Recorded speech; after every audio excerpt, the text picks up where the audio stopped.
go through trauma, right? I was a social emotional educator, so I that taught me a lot of tools as well, because I learned how trauma affects the brain, especially at an adolescent.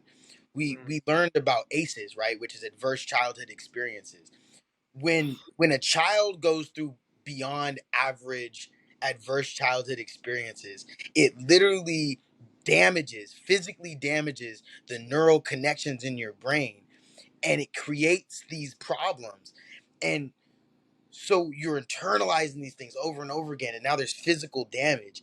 The biggest aha moment I had in therapy was just being validated by my therapist. I went into therapy one day, just started crying. I was like, John, like I just want to know what's wrong with me. And he was like, Isaiah, that's the thing, there's nothing wrong with you. And that was the biggest aha moment, because it was like, wow, like I've been training myself to just be like, there's something wrong with me, there's something wrong. And it's like, there's nothing wrong with me, there's something wrong with my environment, there's something wrong with my experiences. But I don't need to think about them like that. I can avert my path and do something different. And so that's really important about rewiring these neural pathways, rewiring the way we think about things, and putting those in new perspectives and lenses.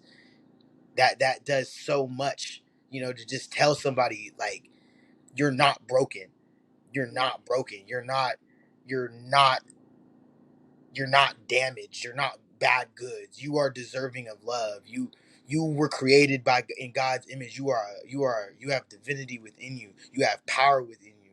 You don't have to you don't You're not deserving of the things that happen to you. you know you you always have some hope. you know we are beings of light, we are beings of love. We don't have to, just internalizing that and sitting on that. We don't be the negative things that people have told you, that you repeat to yourself over and over again as if it is true. It's not. The ideas and the perspectives that people have of yours, or of you, are only theirs. you know no one will ever be inside your head and live your life and live your shoes. So live that to the best of your abilities, and stand for what you stand for. Don't Yeah, that's all. Facts. That's facts. That's a drop the mic moment right there. And another thing that I will say, just to attach to that, is I live my whole life by the word of understanding. Why, and the people that I talk to, I explain it to them, because in life you might not understand someone, but you can listen. But are Yeah, you willing to understand? Like, you that's get what I'm saying? Like, it's a different light. And what I try to tell people, for people that say, like, that have problems and they don't want to go to mental health, or people that's elaborating their problems to someone who can't understand them and what they're going through, it wraps you around and it makes you more hurt than what you are. So if you got anxiety and you explain it to your friends and they think mental health is stupid, that anxiety is going to rise, because you're telling people and then they're judging you. They're not even understanding you. But the more key is, they're not trying to understand you. That's the stuff that hurts, because you're being vulnerable when you speak on that.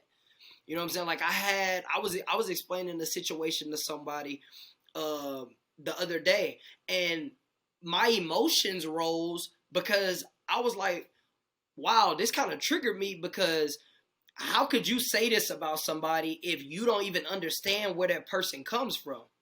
And then I had to catch myself, because I'm like, why am I getting triggered by something that he's saying? He's not even willing to listen to what I'm elaborating to, that will help him understand the situation of why he's judging this person. But yet I'm getting mad eternally, and I'm feeling like I'm not being heard, and my emotions is rising. And a lot of people go through that. But when you're mentally have control and you have mental fortitude, I knew I needed to remove myself from the situation. I was like, oh, I'm tripping. Yeah, really back in, you're talking to the wrong crowd. No matter what you tell this crowd, and it wasn't just one person, it was like 3 or 4 people. But no matter what I said, there was their mind. One, they They didn't understand, but the most importantly, they did not want to understand, because some people do not like being wrong, and you have some people that's willing to correct. It's kind of like saying you're sorry, right? Now, this is a thing to where the world and people take this to the T. I'm not apologizing because da da da da. I'm sorry is 2 words and it takes less than 2 seconds. And most of the time the apology is for yourself, because how you feel and not the other person, so you can let it go.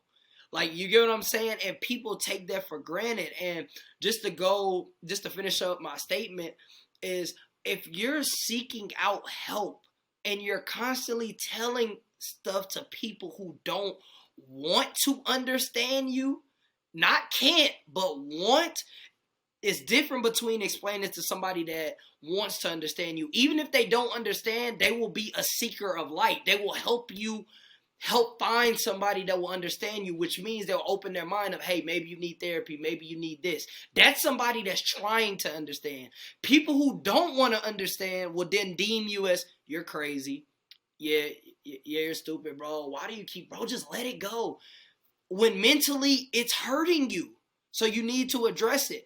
And people, you have to distinguish the two, and you have to have people that want to understand you so that you can get help. Because they will understand that you're going through something, and they will respect that. And it's a distinguish between the two, and it's very few many who want to understand someone, and people that just trying to understand. So